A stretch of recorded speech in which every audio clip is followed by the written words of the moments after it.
Good evening, everyone. Good evening, ninth cohort. This is yet another weekend, another Sunday to continue our learnings at the Electoral College, Nigeria. I'd like to say thank you. We do not take your presence or your attendance. We don't take this opportunity for granted, and you should not also take this opportunity for granted. So we'd like to commend you for coming into class early enough so that we can start this. We know that it's a weekend and we're all trying to rest. But yes, it's another time to learn at the Electoral College. And today we will be talking all about the psychology of politics. The psychology of politics. I'm sure we have questions or what this is all about, but I'm hoping that at the end of today's class, we will have better perceptions and perspective about politics and governance generally in Nigeria and on a wider scale. Okay, our facilitator today, I believe, is in class, is the executive director of the college, Mr. Kunle Lawal, and you all know him. He has been with us on more than one occasion. And so you know him. I would read a short and a brief bio just to basically wet the ground for his walking up to the virtual lectern, okay? So today we have an entrepreneur, an idea generator, a politician, as you all know, a TEDx speaker, and a patriot. He has a keen eye for opportunities based on his experience in politics, with working with NGOs and with the federal government. He's passionate about Nigeria, and he is definitely someone you could term a detribalized Nigerian. He considers his boundaries to be limitless, and he is really focused on changing the Nigerian narrative in political participation. It is with this tenacity that Mr. Kunle Lawal currently serves as the executive director of the Electoral College Nigeria. He is also the country lead of Ward Chat. Finally, it is good to also mention that he was once the acting national publicity secretary of the COA party, an FCT senatorial candidate in 2019. Please make welcome to the virtual lectern with emojis and with chats in the chat box, Mr. Kunle Lawal, as he takes us all on the psychology of politics. Over to you, sir. You have the floor. Well, good evening, everyone. It's a pleasure to be here. First thing I think we skipped is I don't want anybody to miss this lecture, so I'll probably just allow give or take 3 or 4 minutes for everybody else to come into the class. Now, the number here is sad, and considering this is key for your next campaign for elections, I'm surprised why the conversations are not, everybody's not here. So I'll then join every party chairman that's here. I'll give you 4 minutes. Get all your party members to join this class because it's important. Don't get confused that the parties will save you from your attendance. Like I said, receiving a certificate with the Electoral College, our bars have changed. There are new parameters. There was a time when it was just attend class. There was a time when it was assignments plus class. And now it's assignments, party participation, and class. So it's a whole different game. So I put it on the party chairman. We're monitoring your parties and how your party ratio attends class. That is key and being monitored. So I'll give you 3 minutes. Time starts now. So by 5:07, I think you'd have reached out in your college, your party groups, and reached out extensively to people who are supposed to attend this class. So could we have the 4 minutes from now? Shola, let's just give them 4 minutes so that they start picking up to attend, to make up for lost numbers. Party chairman, are you here?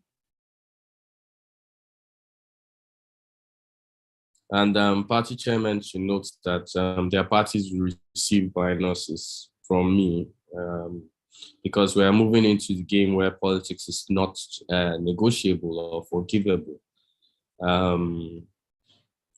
You've seen me change the game multiple times during your elections, your planning. So I will be looking forward to, excuse me, seeing most of you here. Sorry, people, pardon me. I'm kind of recovering from malaria, so I'll be coughing a bit and sniffing a bit, but I hope to still be able to take this lecture. So you have 2 more minutes. I hope you've informed your WhatsApp groups and on Telegram to ensure that your members are part of this. So thank you very much, everyone. I'll give you the few minutes.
Okay, good evening, everyone.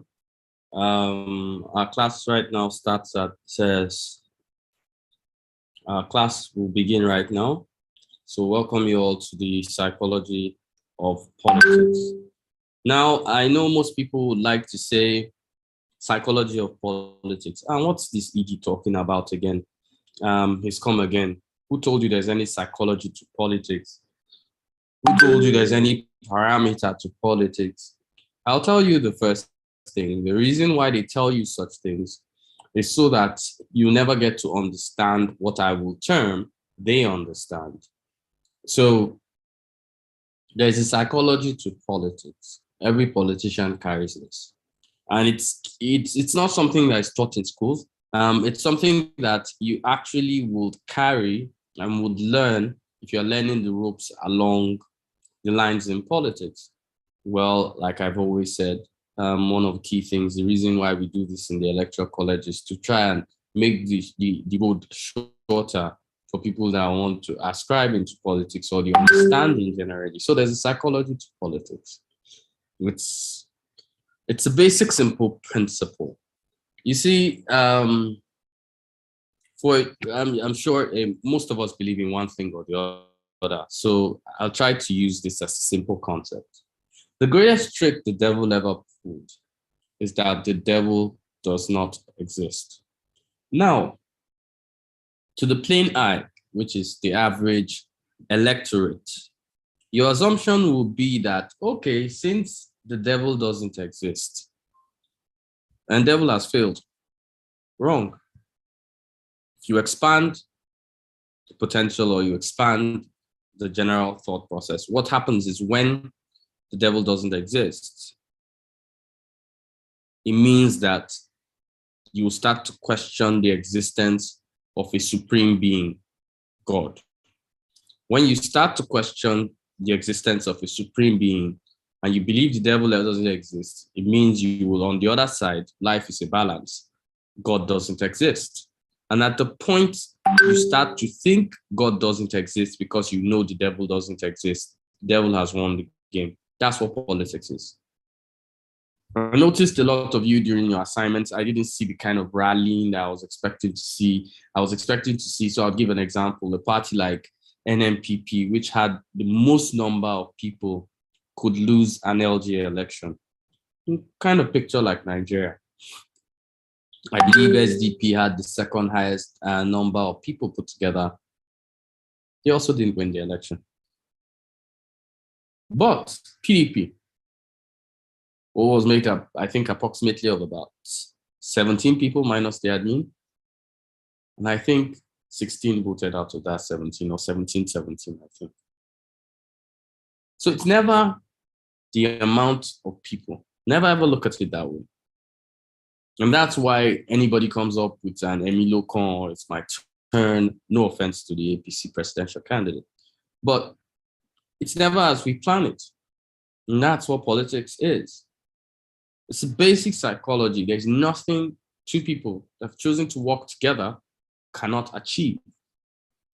What is key in politics will begin this conversation known as the psychology of politics. So I proceed with the first slide.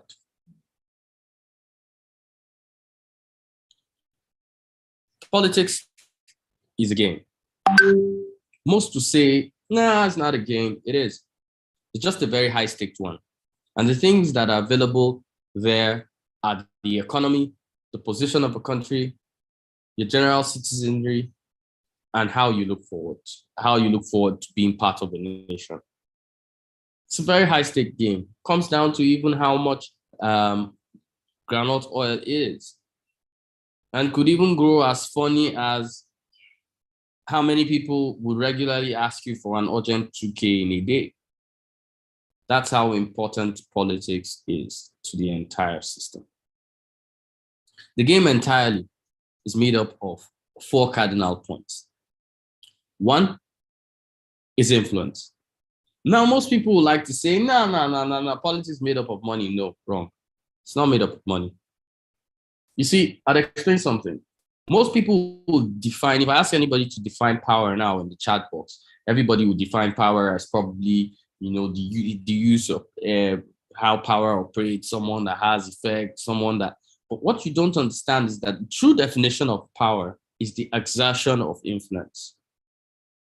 Power can only exert influence.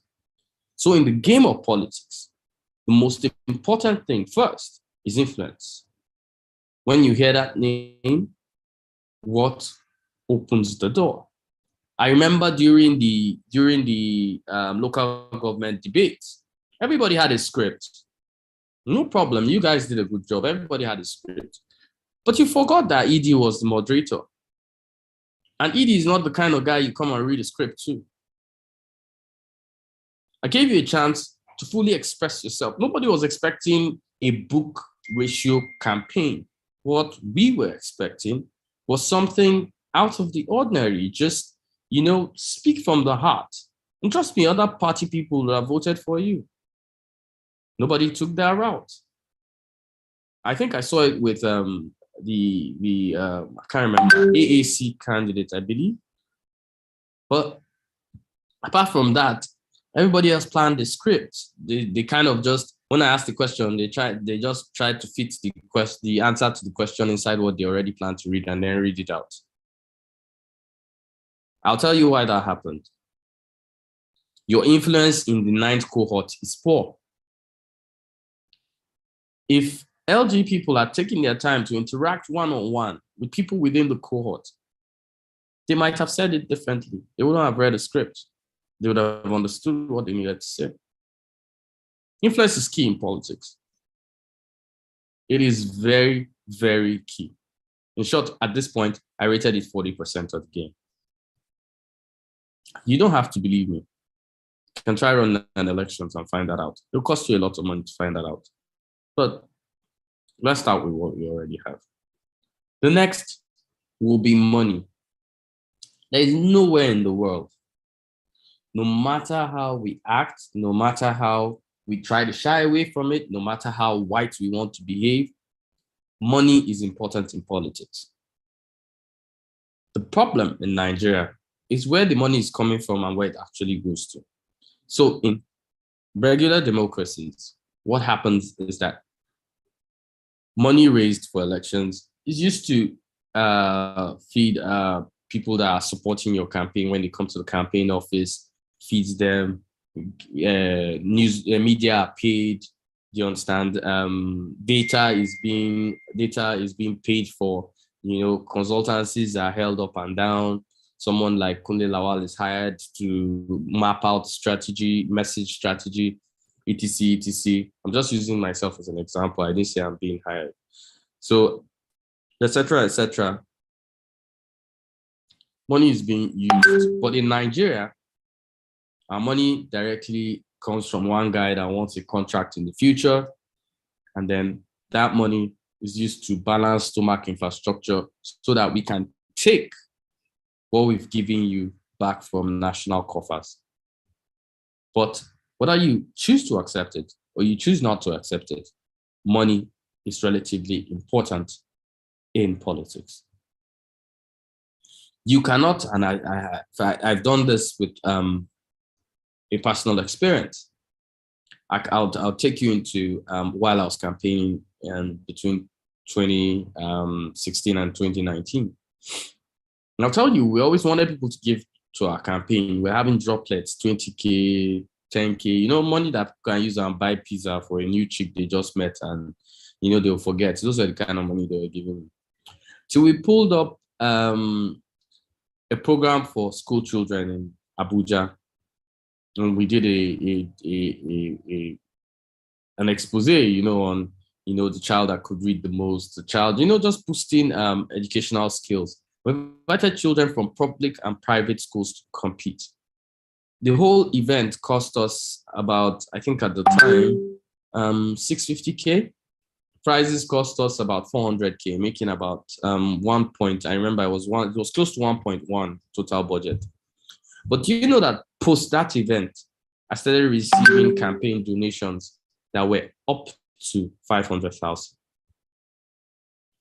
So what do you learn from this? Money begets money. Money gives back to money. Like it is in business, so it is in politics. The more you invest into your politics, the more that you would reap. And this is not only reaping via, I'm not saying go and throw money around, or do it the way, no. I'm telling you that there are some things you need to do so that people will start to believe you have a race to run. They will key in. Nobody wants to key in with somebody they don't understand or they don't have a direction of where the person is headed, or they do not even see the big picture. And that's how important money is in politics. Next will be communications. I'll give you an example with the present four presidential candidates. No offense, we're not supporting, we're non-partisan, no offense. One, chooses not to attend any live media, and every message that comes from him doesn't sound that much intelligent. Whether you like it or not, to politicians and to quite Nigeria, he's sending two messages. The first one is, he's not ready to be president. The second one is he's probably going to be an absentee president.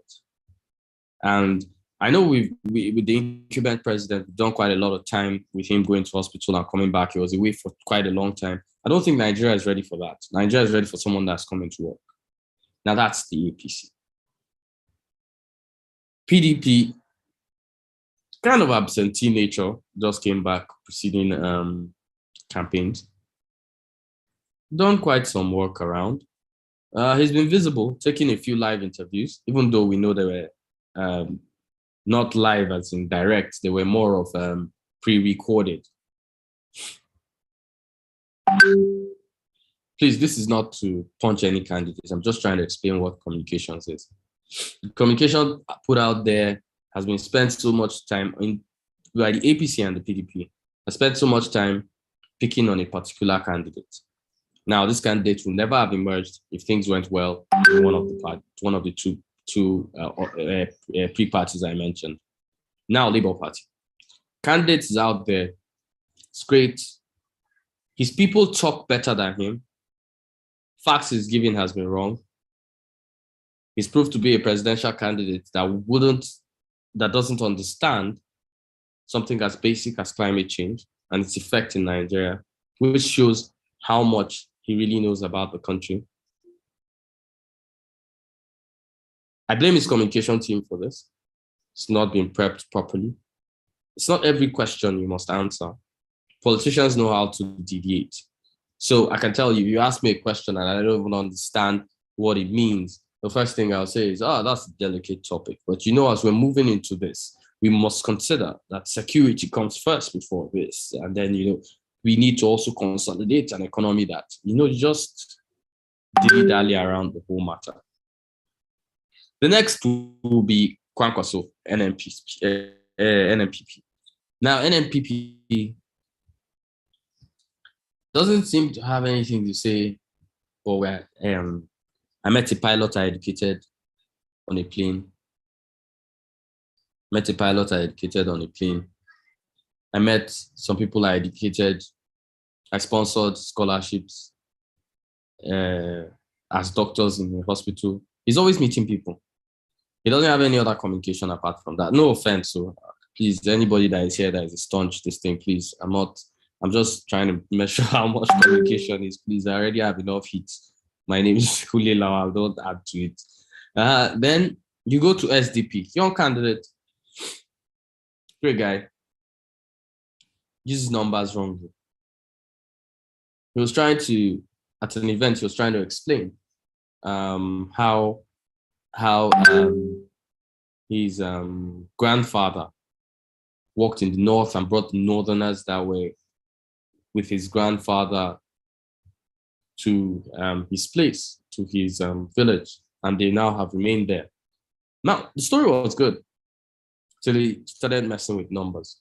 And he said his grandfather worked with the Governor General of Nigeria in 1903. It was 1903 or 1906, it's called. Anyway, there wasn't anything like that till 1914, I believe. And the first was Lord Lugard, 1914, when Nigeria was declared a British protectorate. Communication is everything. What you communicate, I can tell you, most people said they weren't voting for a candidate because he mentioned Agbado. They don't have any other reason, any other thing against him. Just that fact to use that language. Some people are not voting for some because their communication has even been to the point that they're talking about they want to curb corruption. How can someone who has spent so much time and someone who has made money for corruption explain to you he wants to curb corruption? And you have such situations across different boards, across different parameters on politics in Nigeria. We never really sit down with a comms team. Everybody loves the way Obama talks. I'll tell you one of the tricks. So the Obama administration fired, I think, approximately one missile every 5 minutes of his 8 years. Countless of civilian lives lost, plus some military targets. take it. But what was most key was that when they realized they made such a mistake, the Obama presidency will decide, okay, you know what? Obama will decide, Barack will decide, I'm taking Michelle out. And they'll go to the NBA and she wears such a lovely gown. And then you probably kiss her during the NBA game. And the cameras are all focused there. And the taskbar is there carrying it. America carries drone strike out, kills 90 civilians. And you're not looking at that. All you people are thinking of, and then he makes one speech. The people of America. Sorry, I was trying to imitate him. And then he goes on with, his fancy talk. That's communication working. He wasn't the best president America has had. I would even tell you statistically, Donald Trump did better than Barack Obama. But it's not something you like to hear because it makes it look easy. Communications is good. There was once a Nigerian senator told you about the common sense.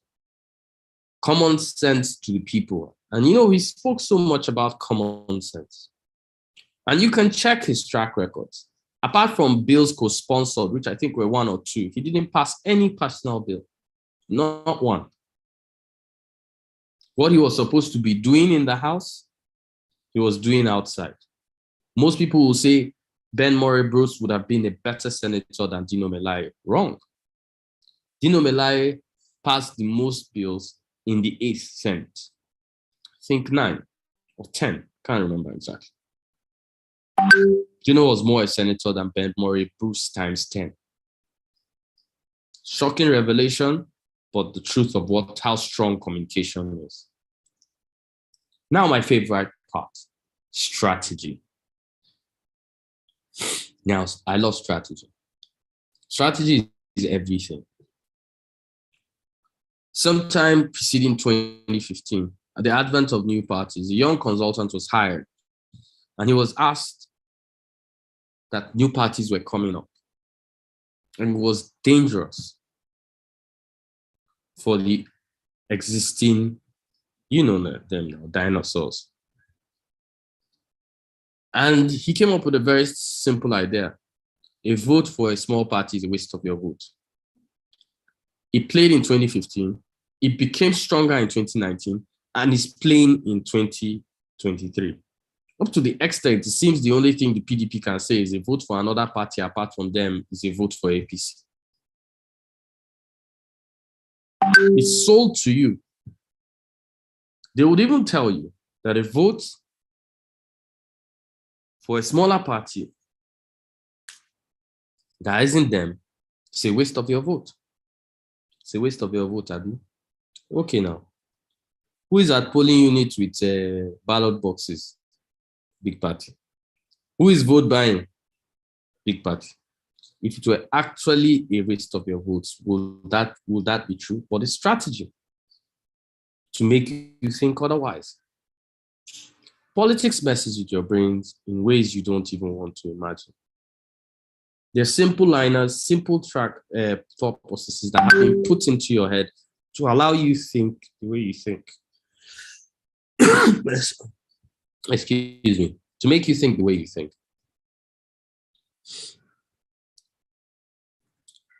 The common saying is what the eyes see, the ears hear, the mind believes.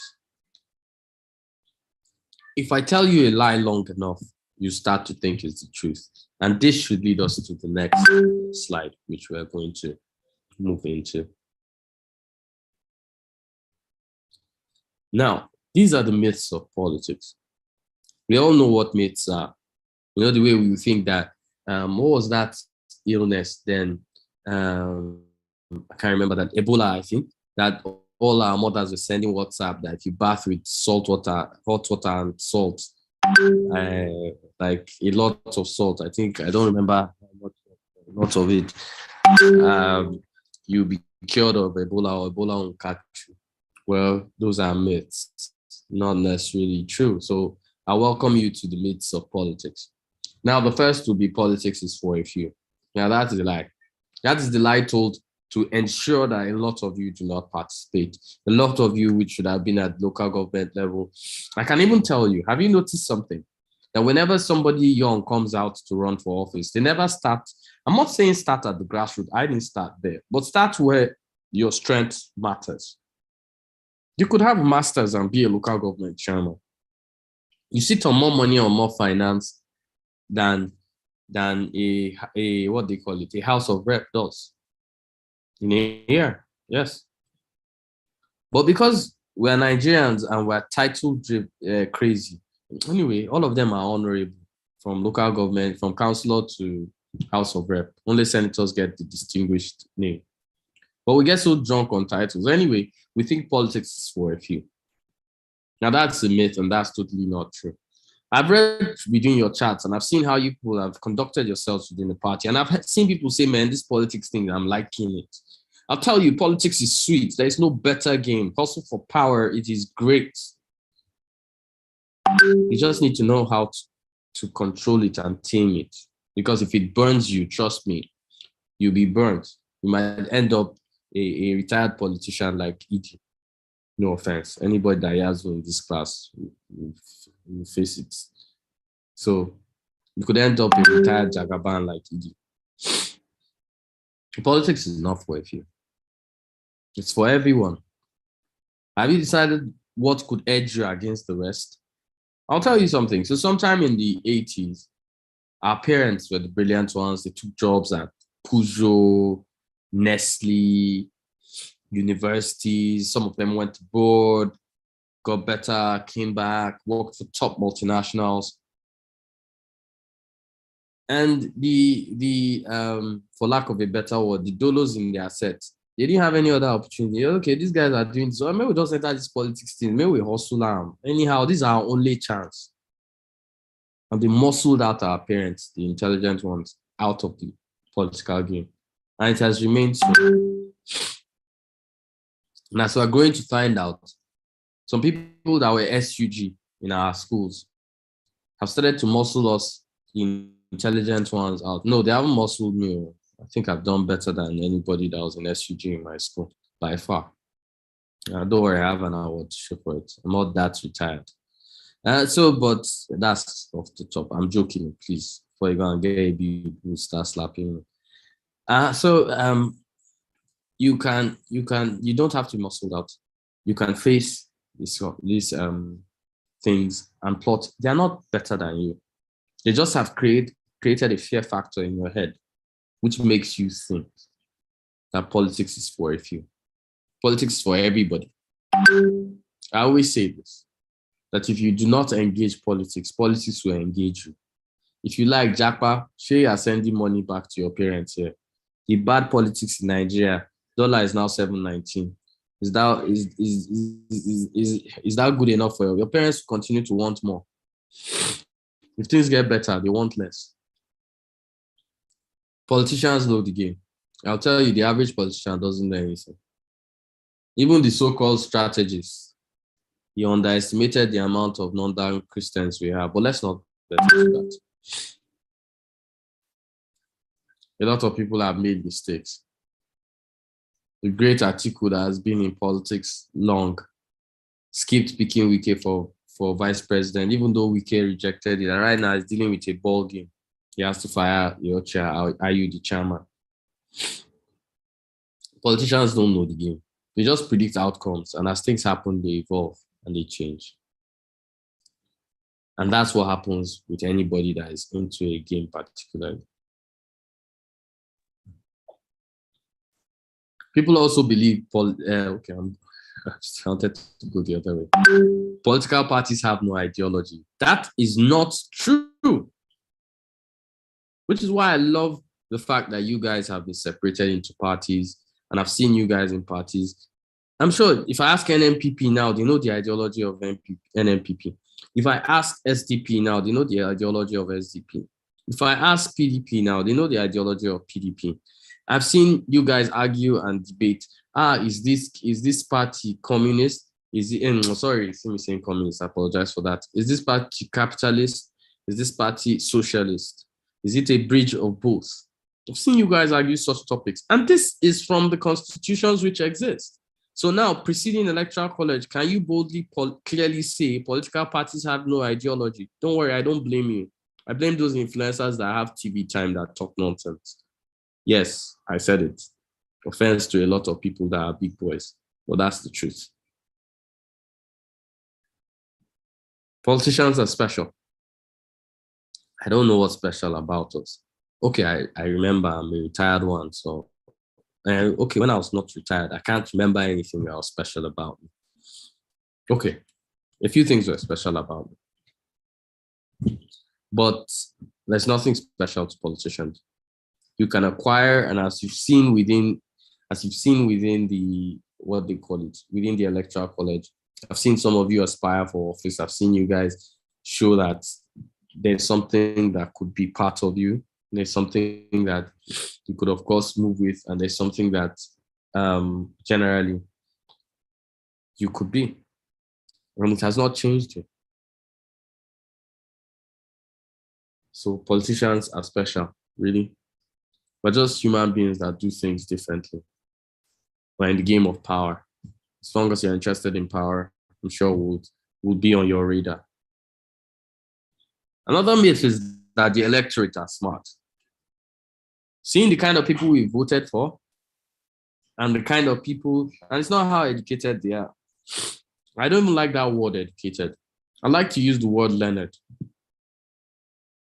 Nigerians are not learned. Right now, we're so concerned about presidency that we've totally skipped the amount of people that have snuck into the into its National Assembly tickets. People you wouldn't be happy to see. No offense, Oshomole is back with the ticket. So is Akpabio. And so are a host of others. Ganduje in the Senate. God damn. Doesn't get better than that. So the electorate are not as smart as you think. That's a myth.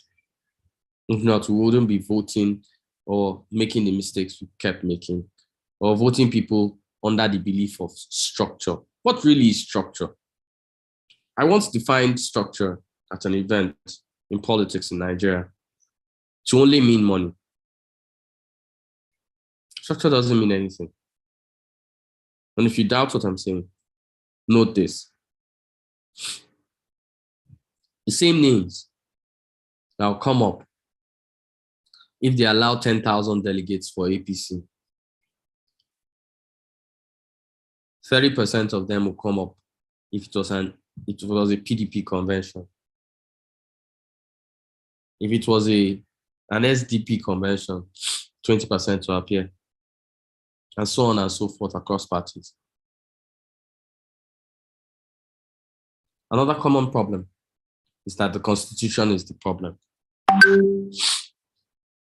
You held your class on the Constitution. Most Nigerians do not know the Constitution. Lawyers are only concerned with interpreting what gives them their daily bread. The Constitution is not even implemented, and I've said this multiply, to 40%. So before shouting scrap the old Constitution, get it implemented first. Most people like to talk about federalism. Federalism is provided by the Constitution. Is it adapted by the states? No. The greatest criminals in governance in Nigeria are the governors. I didn't say you should go and tell your governor that too. They're very aggressive. Go and tell someone like Wike and Littlefinger. I won't call his name. You're on your own. Politics is local. This has deceived many Nigerian politicians.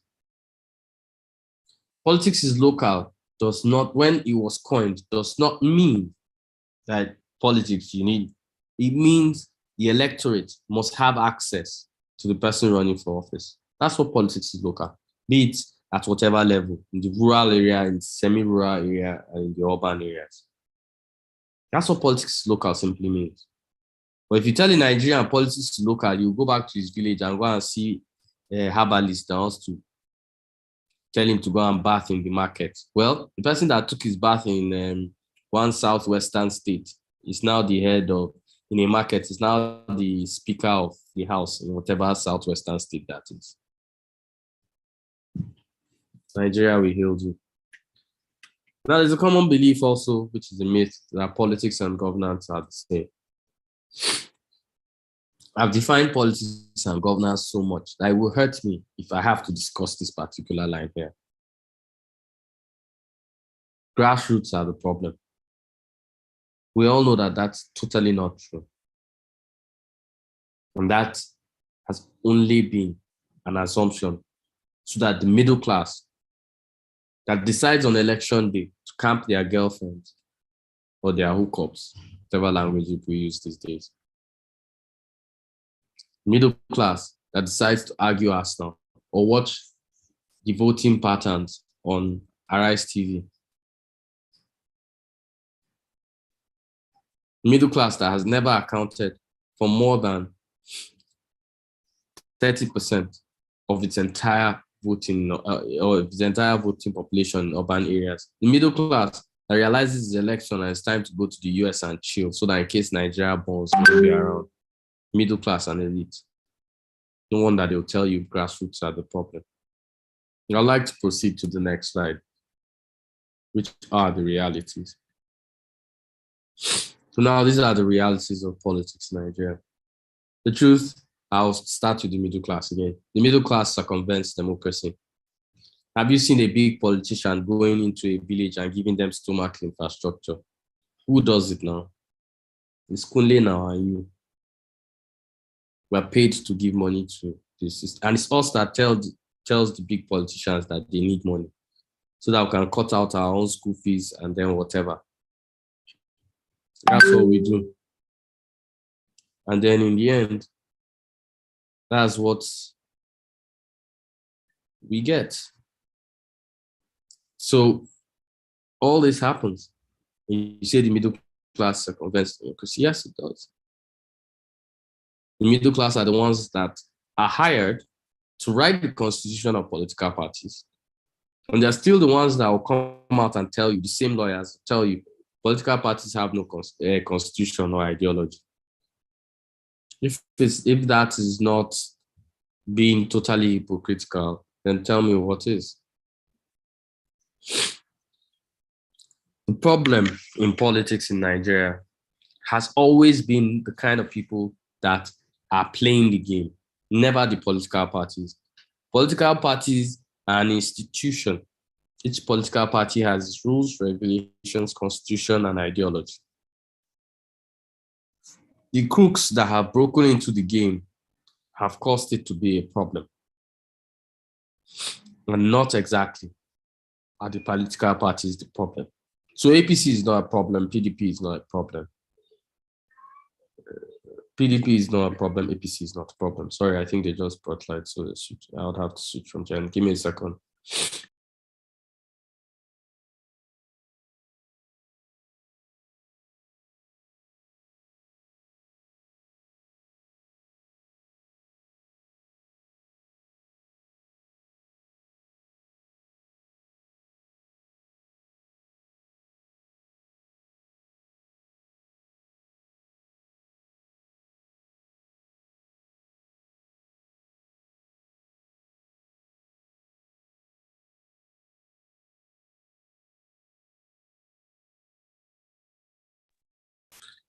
So APC generally is not a problem.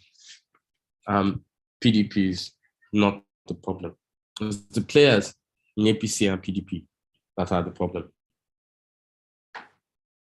Most politicians and the electorate are actually ignorant. They're ignorant of a lot of things.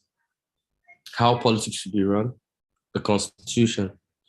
Come on. The National Assembly assented to a bill that took them out as statutory delegates, and they didn't know and they passed it. When the president assented to it, they were even complaining that they were going to impeach the president for not assenting to it. And guess what? When the president assented to it, they realized they took themselves out as delegates. Who does that?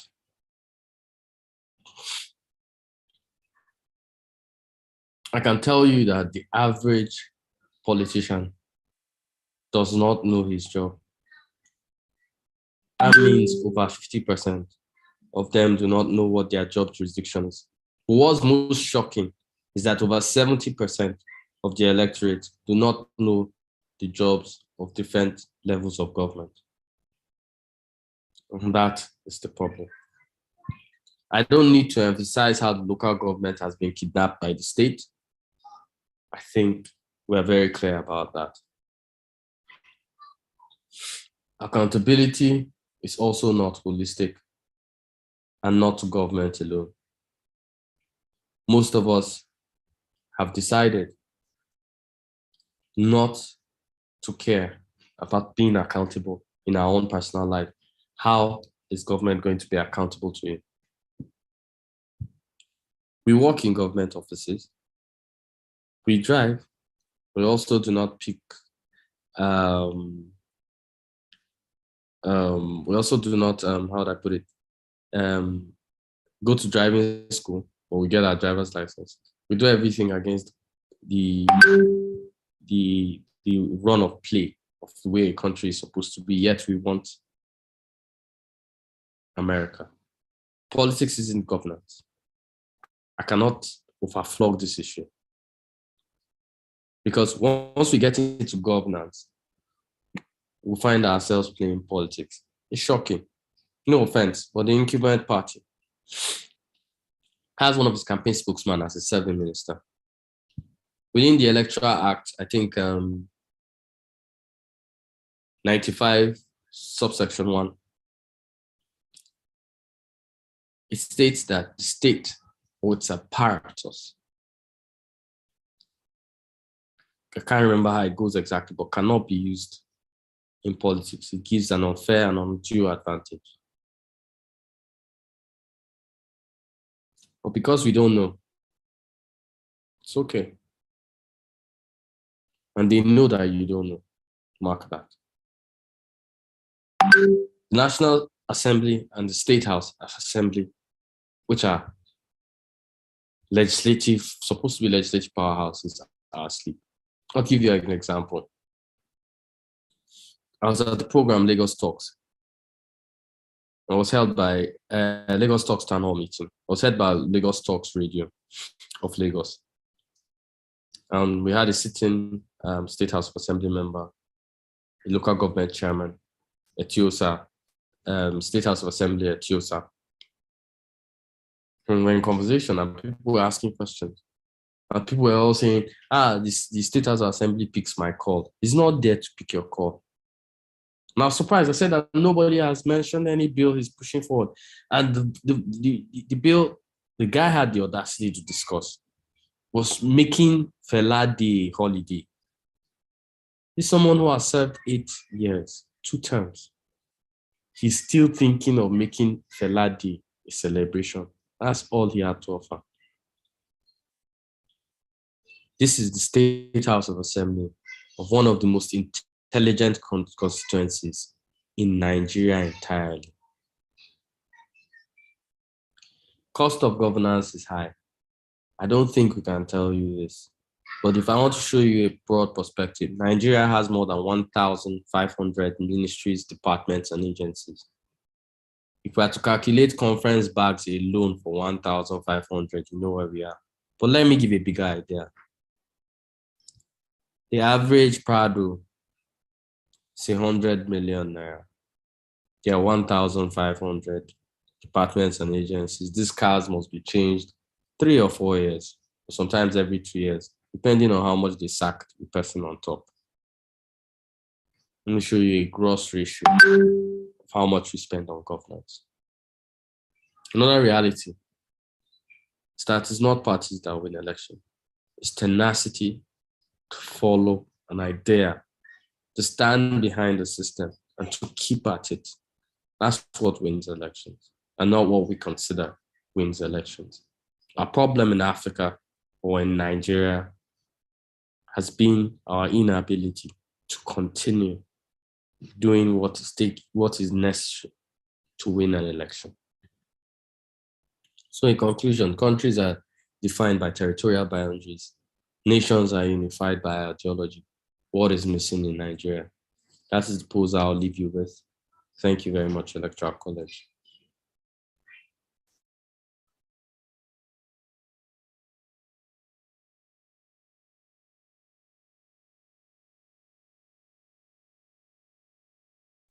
Shola, are you there? Yes, I'm here. I've finished. Is it you guys wanted me to continue? Sorry. Okay. All right. Do we have questions?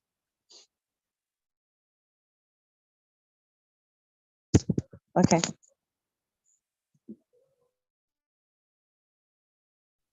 Do we have questions? We can please raise it. Okay, I see two hands. Three, actually. All right, we'll take the first three. Admin, could you help me unmute Mike DK? After which you unmute Precious Wacha.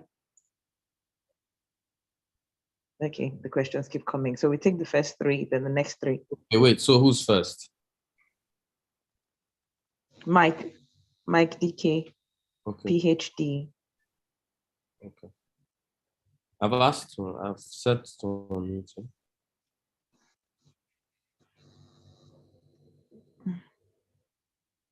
Please ask your. I can't hear him. Hello? I can't hear him. Okay, sir, please, if you can't speak, please type your question in the chat box. Let's take the next person because I can hear him. Precious, please go ahead. I have to ask. Okay. Good evening, class. Good evening, Sakunle. Well, the classes get better and better as we go on. Thank you very much, sir. My question is about the point on politics being local. I had hoped maybe we'll get to talk more about that. Now, you said it means the electorate must have access to the person running for office.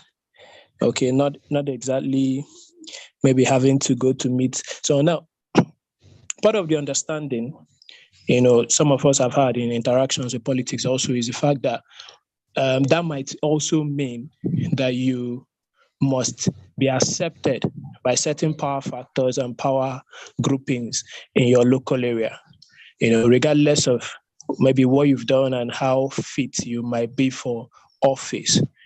So my question is, I don't say politics is local, apart from the fact that it seems the Nigerian situation means you can't, no matter how long you've resided in a place. For instance, I resided in a particular place for about 20 years of my life now, but I'm not from there.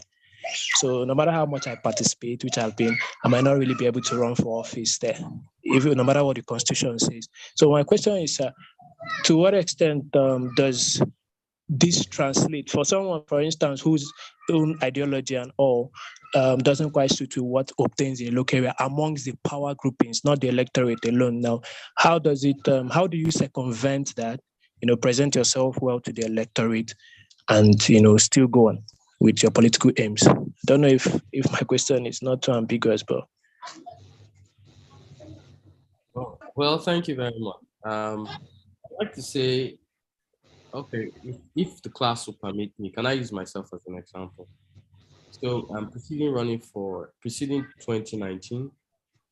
I'd lived in Abuja just for about 2016, that would be 2002, that would be 14 years. In 14 years, I ran for office. I was able to raise more than 11,000 votes, 4th out of 21. It's no law. I've consulted for a few campaigns. I developed something known as the Minority X theory, and I just call it that just to make it sound ambiguous and smart. It's actually very simple. We underestimate the number of non-indigenous votes in this country in different places. I have postulated that by 2023, somebody that is not from Kano, or was just in Kano by birth, will win governor of Kano State. The non-indigenous votes there account for about 37% and rising. So is in almost everywhere in Nigeria. This might come a little shocking to people who are nepotic, but it's the actual truth on the ground. And it will not be long for non-indigenous to realize that if they came together and they really love this state and they were born in this state, they have a right to lead that state. And once they do, simple math, you can ask people from Plateau State. I think they had an election with House of Rep and they were stunned when a Hausa guy won it. Yes, no. When your Mango and Co brought out up to 7 candidates and you people are just about, say, give or take 70%, but you brought out 60, so you brought out 6 candidates. The non-indigenous group brought out 1 and they all went behind it. So win. Politics is a little bit more strategic than you think it is. Once you believe there's no limit, you'd find a way. I believe that answers your question. And it's a brilliant question. Thank you. Okay, so we take the next question. Chuka Iloje.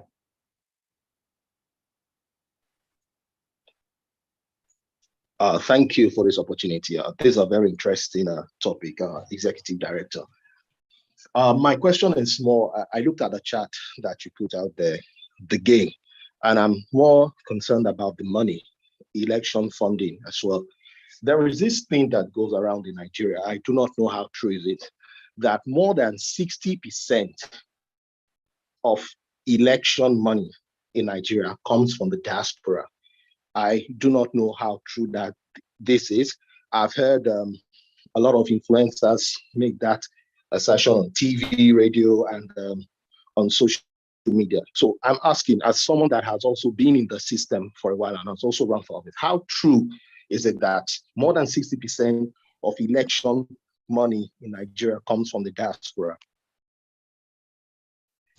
Okay, thank you. Sorry, I didn't catch his name. Chuka. His name is Chuka. Chuka. Chukuka. Okay.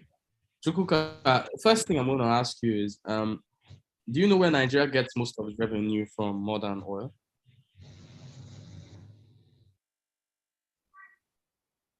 Chukuka, are you there? Yes, I'm here. What gives Nigeria the most revenue? Right. Nigeria gets its revenue from oil. Then, should I say we borrow? It's not oil. Number 1 since 2017, I believe, or 2016, I think, has been Nigerian taxation of Nigerians in diaspora. That's the highest number. It's higher than oil. So it's only sensible that this will happen. And then these people will not be concerned about who exactly is running. So I allude to your position. Diaspora money has been very, very effective in our policies. That is necessary. But let's look at it. We commit the most. And to who commits the most, of course, the person will give the most. Right? To dictate who exactly rules Nigeria, so it could be better.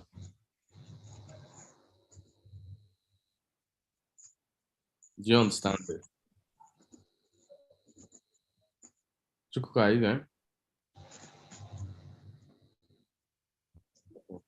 Yes, but he was asked to unmute and he was muted. Yes, I clearly understand. So if we put up the argument that people who complain that this country is not good enough, and then they go out there, then fund the elections to keep the people who are actually making this country the way it is in power, will it be fair to make that assertion, sir? It will not be fair because they do not, the Nigerians in diaspora, like you, some of them fund the APC, some fund the PDP, some fund the party, some fund the choice. So you can't make the assertion that they are putting money into power that is. You cannot make that assertion. And if you are within one of the party groups, signify which party group. I did something on diaspora funding. Maybe I'll send that to you to verify. Okay. Okay. All right. We'll take James Olorundare now.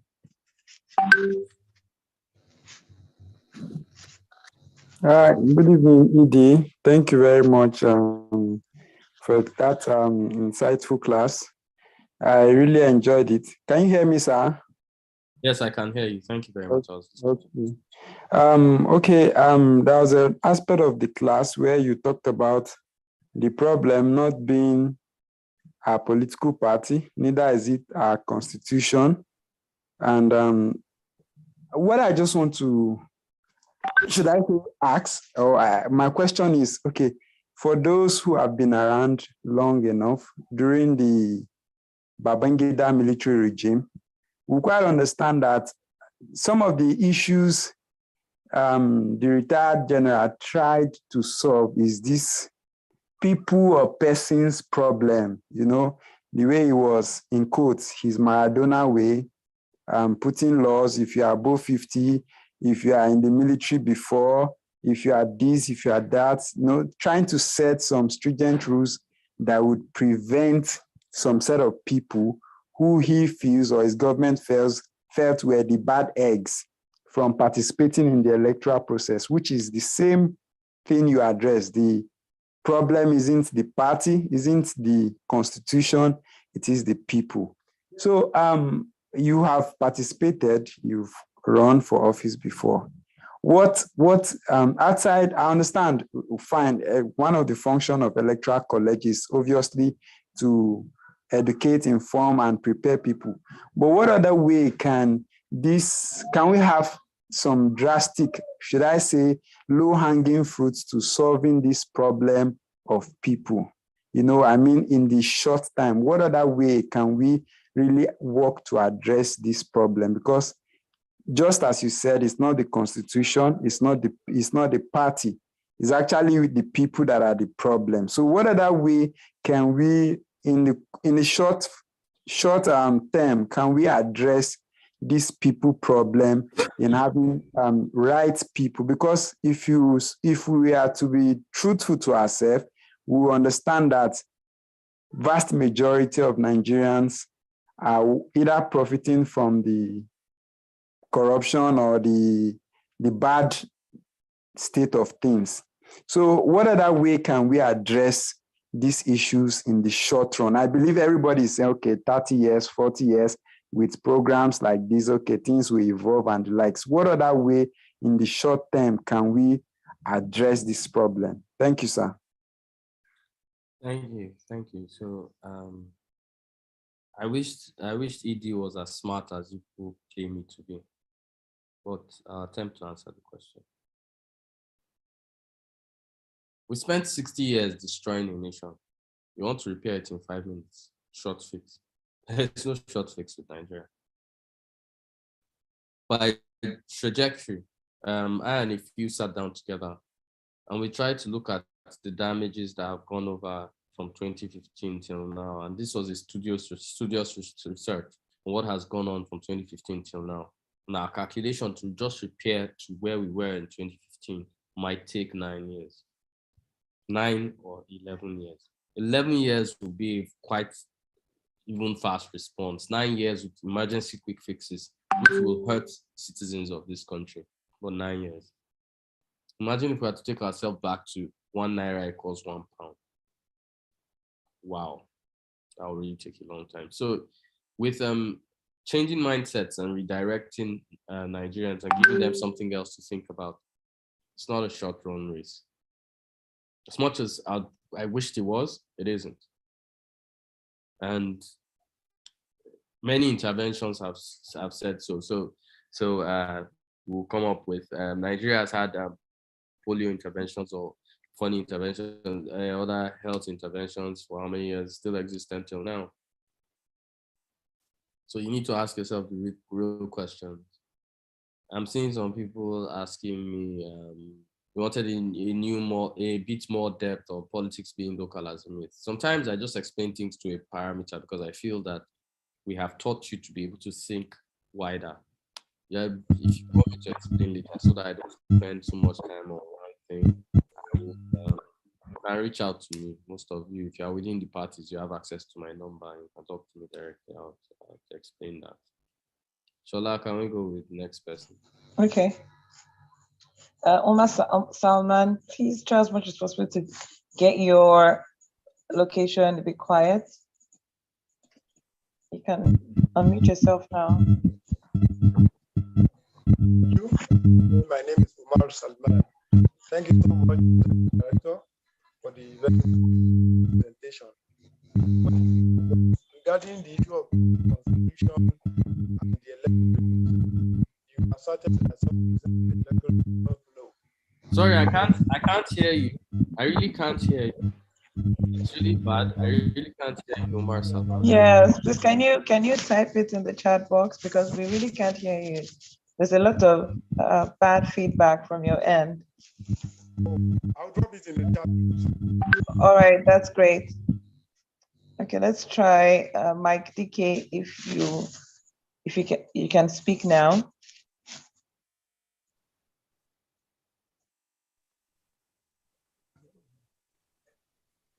Go ahead, sir.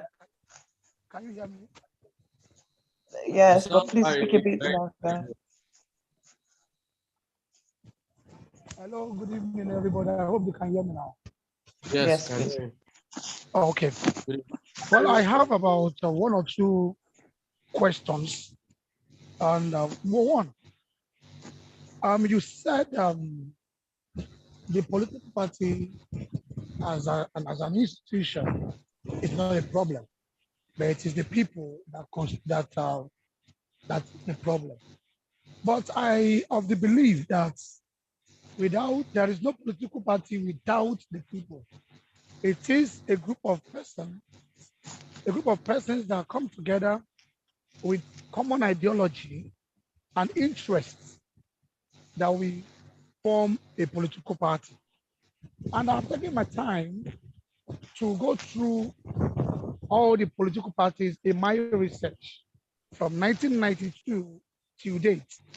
And I've come to conclusion that the political party constitution or proposal of establishment is more or less of a copy and paste thing from my own research.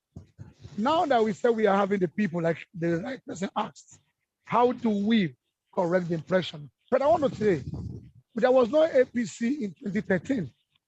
It was a group of aggrieved human beings in their various positions that came together in 2014 to form this political party.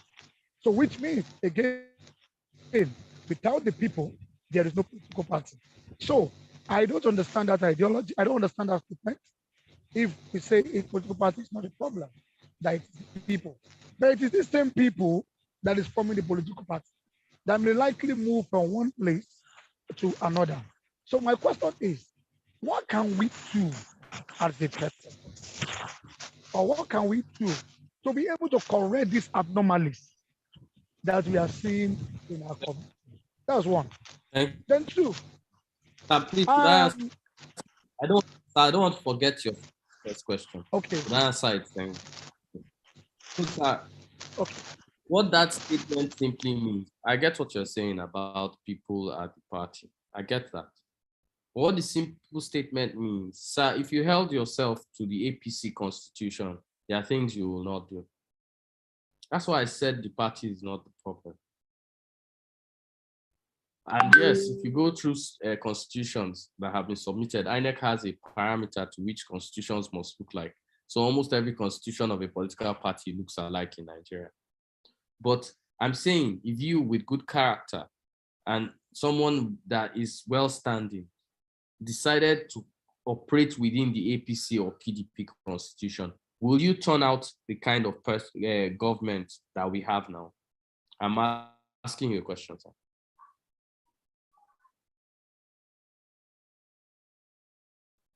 Hello, sir. Are you there? Okay. I think your question is leading me to the next question. Okay. Hello, No, can you hear me? ask the question. If Your you question is leading me to the next question. no, but sir, you see, problem. See, Now, if can I respond to it? Can I respond to it? Your question Yes, is you leading can. me to the next question.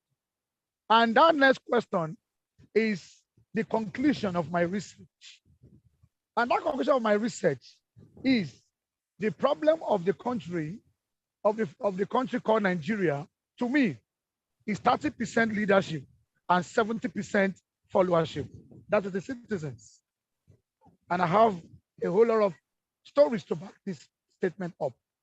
Hello, can you hear me? Yes, you can hear you, sir. I'm just Yeah. listening to When you have this group of persons, I remember in 2019, we have great and brilliant ideas scattered across all the political parties. But these brilliant ideas, brilliant thinkers, were not able to come up except these two, I'm sorry to say, these two devils that have continued to take over governance. And the third devil too is spranging up. The third devil too is spranging up. And that is where I am now coming to the conclusion that you ask, can we produce this? And my question now is, everybody talks about leadership, the government, about government leader. Don't we think that the followers are also the problem? Let me give two analogies. Number one, in 2011, 2010, 9-10 in Lagos State, because I'm born and bred up in Lagos, and I understood the Lagos politics very, very well. Very, very well. And in that 2009-10, the then governor, that was Fashola, did excellently well. Till date, no governor except Lateef Jakonde, and I stand to be challenged with facts. Except Lateef Jakonde, no other governor has surpassed Raji Fashola. Nobody, including Tinubu, he cannot even dare it for 50%. But because the young man was so much becoming very, very popular, and the issue of godfatherism, and he refused to listen to some people, they now said no to him. He must not go for second time. And it was the citizens that said, if you don't go for second time, they came to the next party that we are going to vote for you. It was when he saw it that the citizens will truly vote for him, and what the mind is called, he decided to give him the last shot and let him go back. And immediately after the election, 2012, a bill was submitted through one of the cronies of Bola Ahmed Tinubu, late Ashinawa, submitted a bill. And the bill says that any governor that was impeached will not be entitled to the allowances and so on. Because the mind was, because it was not in the constitution, Adibin Fashola was given and decided to decamp to another party that the House members who are in the palms of the then, who are in the palm of Tinubu, they can impeach him so that he will not benefit from the largesse of the state. So that was when that one was instituted and signed in 2012. So that is one. The followers also cried that Fashola is stingy. Do you know why they said it's stingy? Fashola was building projects, and the citizens are saying, black citizens are saying that no, we don't want roads. What we want is for you to share the money to us. Because Fashola stopped the issue of paying money for 1,000 people that will be going to Mecca, 1,000 people that will be going to Jerusalem. But they said, no, we want the money. Christmas large dress, Muslim large dress. He stopped it or reduced it. That was one of the problems he had. And they now said, no, that is a bad leader. They nearly removed him. Now, let me go to my constituency, Shomolu constituency. In 2015, there are two House of Assembly constituencies. Two House of Assembly constituency. One did excellently well. Excellently well. But the other one did below 40%. Can you believe that the citizens said the one that did excellently well in terms of the bills, in terms of the empowerment, in terms of things, they said no, because he did not share the money. He did not give them the money. He did not always do party for them. Lagos is a place where if you are the House of Assembly member, and my second wife gave birth, I will bring the child to you for you to do the naming ceremony. You must pay. If you refuse, you are a bad leader. So now, Don't you think these people as well are the followers, are the trouble, are the problem? Look at the case of Bola, George Bode George. So is that your question? No, I'm trying to raise when he went to the prison. Look at the people, the way we are able to bring Ankara and what music singers of the whole Lagos to sing for a community. Don't we think the case of James Sibori, the case of Anamesia, don't you think the followers are the problem of today's governance? That is my question. Sir, Okay. this one I all blame. All right. I think we have his question. Okay. So that because we have run out of time. Go ahead, Edie.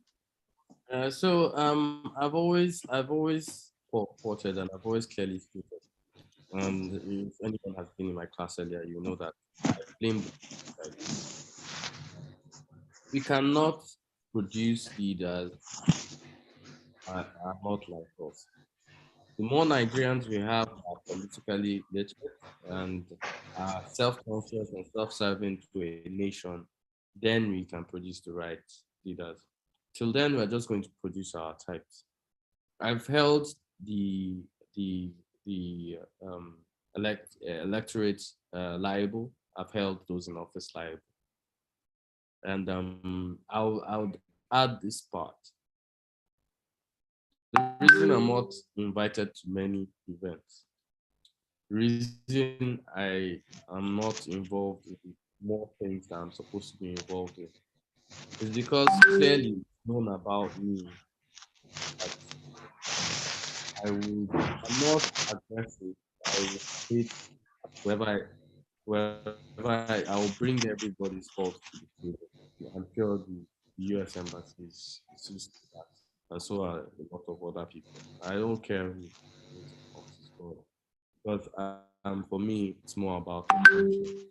So when I mentioned party, that's answering to his earlier. And when I mentioned party constitutions are fine. People should stop thinking parties are the problem. It's people. Because if you get the right person, which was the question I asked earlier, get the right person following that party principle, the party will be fine. So forget what the party has written, they don't follow it. And that's what the issue. Let's move. We spent quite a lot of time on that. Let's move to the next question. There's a question in the chat box. Someone asked that can they get a copy of your study on how to get Nigeria back to what it was in 2015? Someone asked that question, if they can get a copy of your study on how to get Nigeria back to what it was. For me, it's outdated. I'm supposed to sit down and even rewrite a lot of things. I haven't done that yet. It's outdated because our problems in 2016 and there was no COVID. Things that are not done. Shola, are you cutting me off when I'm talking? Okay, then there's another question. I'm sorry. Shola, are you cutting me? Sorry about that. Are you cutting me no, off? I'm not. No, I'm not. I'm not. Since apologies for that. Sorry. Okay, there's the final question that I'll take that by Omar Salman, okay, who wasn't able to the electorates be more enlightened or learn the basic components of our laws and policies. Can this be done through translation of the Constitution and policy documents into indigenous languages and cultures? First question. And then the second is, democracy is a system where majority decides, but when the majority are unlearned as to what they should do or use to determine the quality of leadership, what can be done to address this gap? Okay, whenever I'm reading the question, I can see. So, whenever I get this question, a few things blow my mind, and they really do blow my mind. So, Umar, no offense, because this is, practically Nigerian, but I'm going to spoil it. Please, what language is Big Brother done in? Shola, what language is Big Brother done in?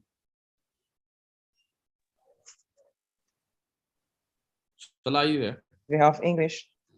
In English. Oh, and we know what's going on there.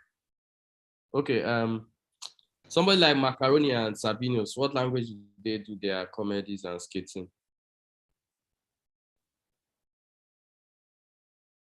Shola, are you there? I need you to answer me. We're having a conversation. Shola, are you there? I think Hello, you're Shola. frozen. Okay. I'm not frozen, Shola. I said, what language do all For a those bit. comedians, what language those comedians, Sabinus, what's his name, Macaroni, what language do they do their skits in? Okay, so like since you're not assuming, well, they do their skits in English.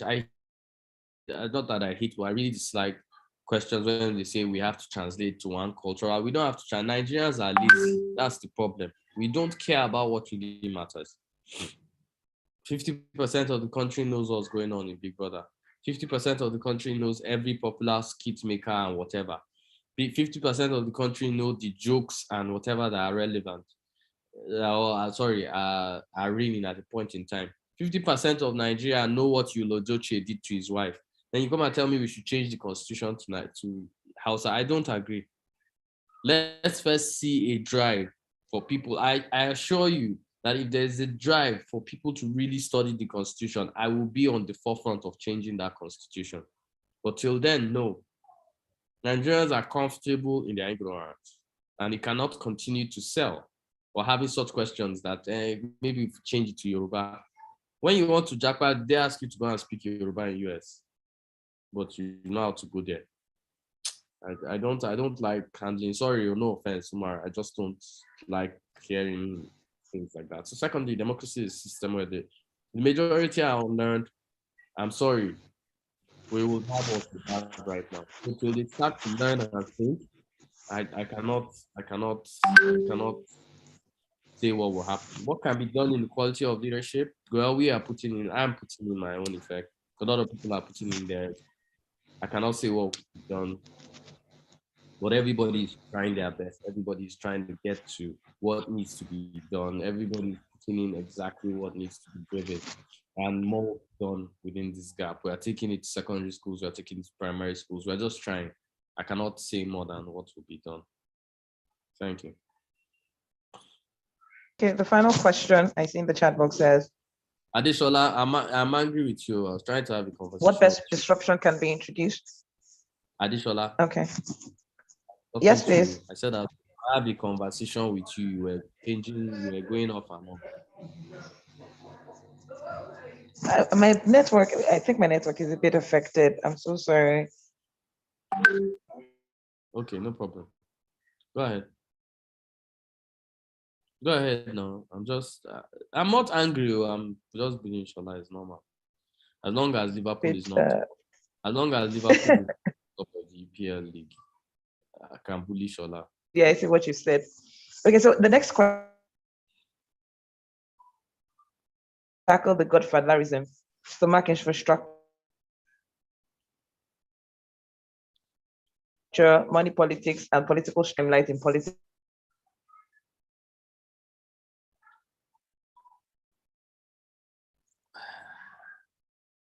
Whenever I'm asked this question, and I want to ask, let me see.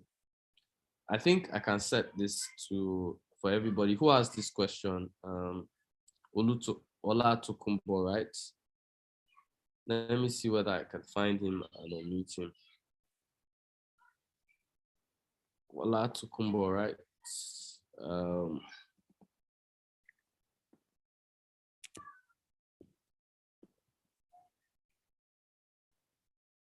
Ola Tokumbo, I'm going to unmute you. It's just so that we have a conversation.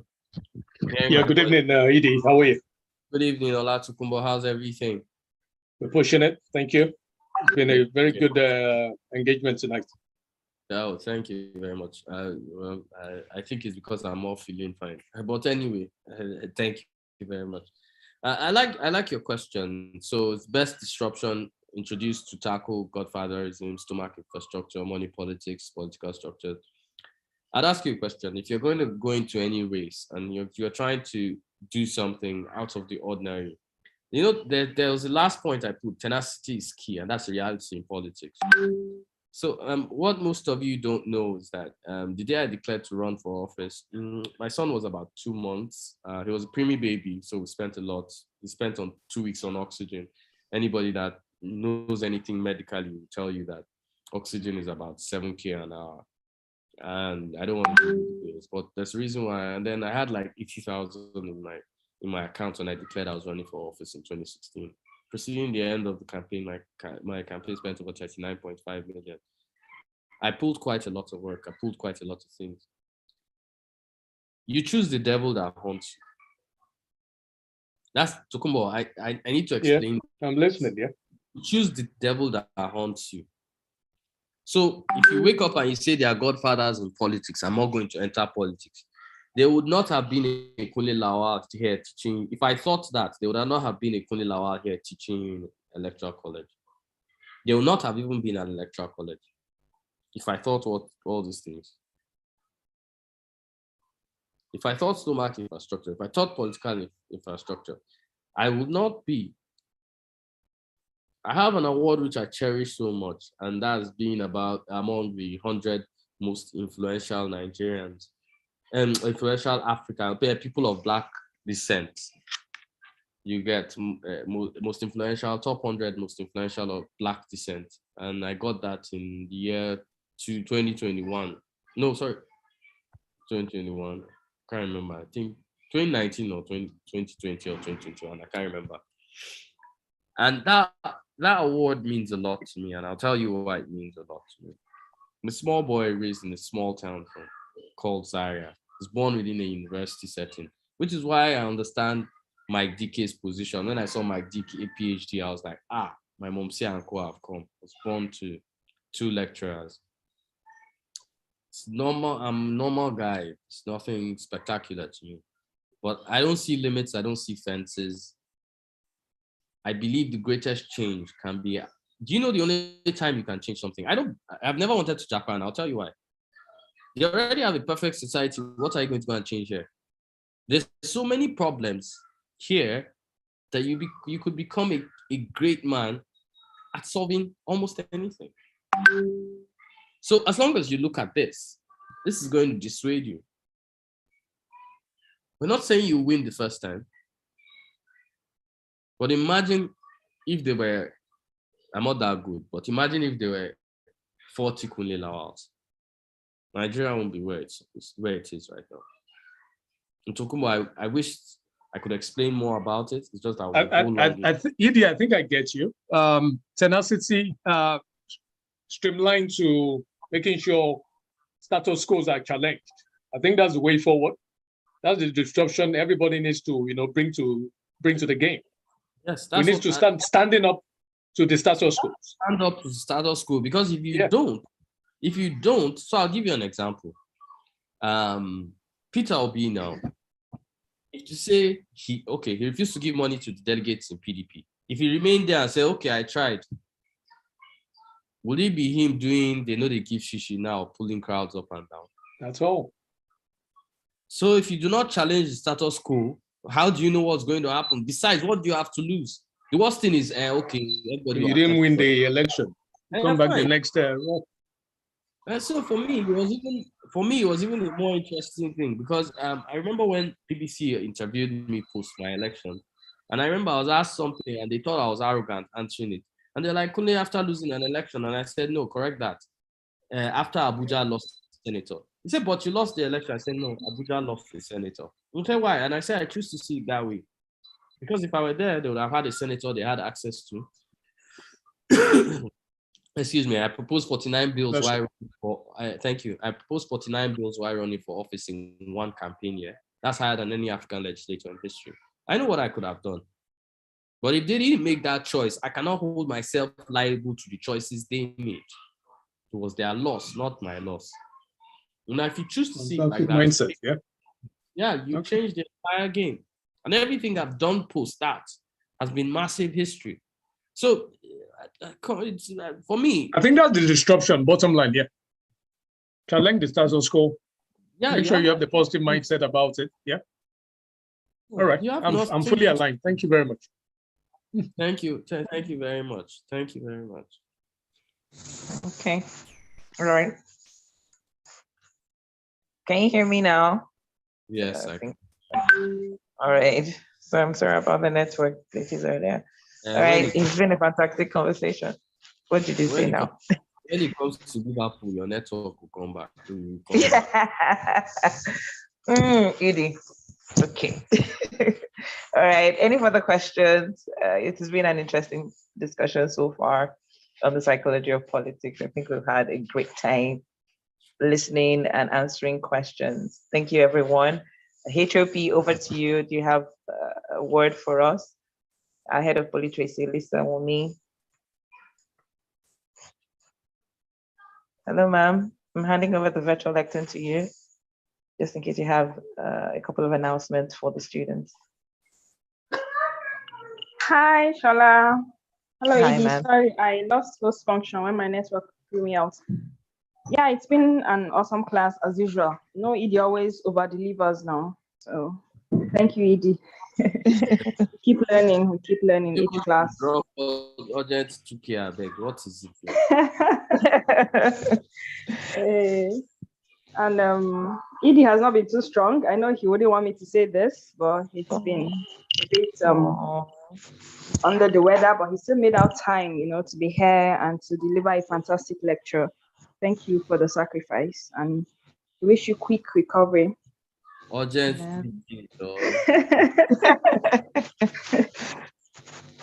It's always a pleasure having you, Edie. Thank you. Yes. Yeah, thank you, everyone. I'm sure we had a great weekend. The classes. Campaign. Monday, 8 a.m. Yes, campaigns. Campaigns. Hope we're all, ready. Yeah. So, thank you all. See you next week. Have a blessed week ahead. All right, then. Campaigns resume on Monday, 8 a.m. Please get your cheers and let's win. Get ready to win. All right, then. Good night, everyone. See you next week.